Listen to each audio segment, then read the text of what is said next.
Gahato niya talaga, no? So, nagbabalik na kita halat 720 de Barangay Bargondong Ligani Leyte. May na din insidente kung diin may danag rado hin legal nga partisyon na ni Dominador Ortega Versosa. Diin na nawaraan usang amuhon hini, no? Ang area hini is 3,653 square meter under lot 720, registered owner Rosario Ortega Versosa. Nga legal ini nga share ni Dominador Ortega Versosa, no? Ang pag-subdivide ni Seringan Juditek is based na in possession kung di kami nakaposisyon. Kung nakikita niyo itong mangga, amo ito na akong tanong, bata pa ako. Dili kami nag-inumahan na akong tatay. So, dili kami kumuha, share na akong tatay, Seringan Juditek Engineer. So, 21,912 square meter ini, more or less, amo gin-divide into 6 kay unuman anak ni Rosario Ortega Versosa. Amo na gin-relocate ini kabugusan, tapos gin-subdivide, share pala na akong tatay gin-subdivide.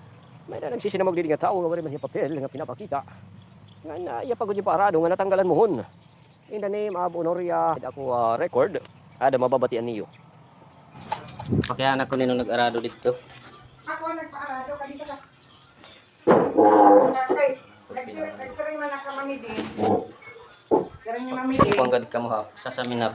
Tag sige ko no kuhaan na ito ni imo. Ito. Sabi ko, sige, kay papaarado ako, kay idudungan kong anak dito ang bumbong papaarado. Tapos, sasaring man ako nga, ito medyo na Oh, amo na ito niya. So, amo taga-ebidensya, no? Amo nun din ang area.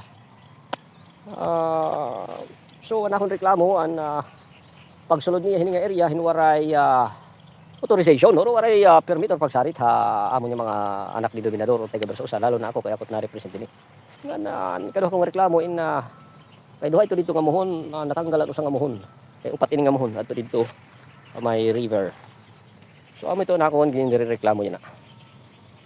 Nga hinot masigi nga magbabalik yan, kahusay ni nga lote, oh. Mara makamo nga napakahusay ni nga lote. Naabot inihin na iti yahin na appraisal value ada na hiya 1,000 per square meter harani na highway, may dahin river, kahusay ni. So paglalaban ko ni Chirita akong tatay, waray hini pwede magbislahin at magasubulo din nga tuna. Kailangan ini paglaban naton mga kabugtuan ko, Aldi Dunghoy, Ate Michelle. Tapos ibabalik ya ani kadwa gapin nga isyo, ibalak daw ini baligyaan na mga kabugtuan na akong tatay. Gusto nira ukod na lagi hapon ang kantatay. Bisa na diri kami nga mga anak. May da ako ebidensya, ada makikita screenshot na ringan usang pagkabugtuan ng tatay nga ada man dida ayaw na kuno pangilabot kito kay wari kanaton labot kuno kay tatagan kanal share, which is very wrong, no? Kay under ko ownership ini nga lote, pinaglalaban ko kit share ita akong tatay. Kaya usa pa gusto ko masalbar ini nga tuna nga mga karating nga barangay kanislagan yang patok kay grabe na didi itpanda naduduruhan na da ako natmuhang dak maaram ko nanot kos ito nga naghinaloag ang Panda River direk maaram. Kung kamo maaram guys comment na lang, pero ako baga dak maaram ko nanot rason nito kaya nga nagkinaluag ito dida. May daman lang ako baga nababatian. Dek maaram ko na ding alien nga nababatian. Bagay na mo dit rason pero dek maaram. No comment ta kito. So amo ito kung kang kuning nga share tak tatay nga di gud labtan. Nang kami it may legal hindi nga ako ni nagbibinayrit boys gihapon update nit boys. So bala ko ni panan man didihing kawayan nga mga para diri mag-erode kay grabe nag-erode na. Waray mga ugat o rubber tree tatarom ko mga kawayan para maproteksyonan diri na maibanan kay dako na naiban ni nga lote. Almost 1,000 square meter na naiban han amon share. So you can just imagine, no. Out of 3,653 square meter, ada na lang mga 2,000 square meter ini tamon. Nasasakupan niya pwede baga ikultibar nga paghagnaan. So amo ito.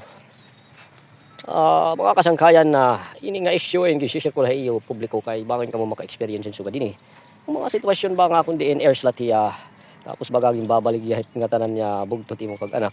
Waray nadiri ka mo nga ibaligyan iyo. So usa ka solution pwede ka mo pa-relocate, i-subdivide and share niyo tatay tapos kumpletuhan mga dokumento, tax deed, death certificate para makita an connection han ownership nga na mag-file ka mo hin sinising adverse claim register of deeds or assessor's office. Pagka tax declaration, may naka 2 years na palugit para ka mag-file adverse claim. Samot mo pa tax declaration. Samot mga kasangkayan. So damo ka salamat sa niyo pagkita. Itutur ko lang ka man mahusay nga lote. Wow. Look at that. Dak maaram ko na ti ito white sand damo tan tiyak kay baga wari man mga tanom anyway. I don't care about that. Adto akon mahusay green, no. Wow, diba? Ganun.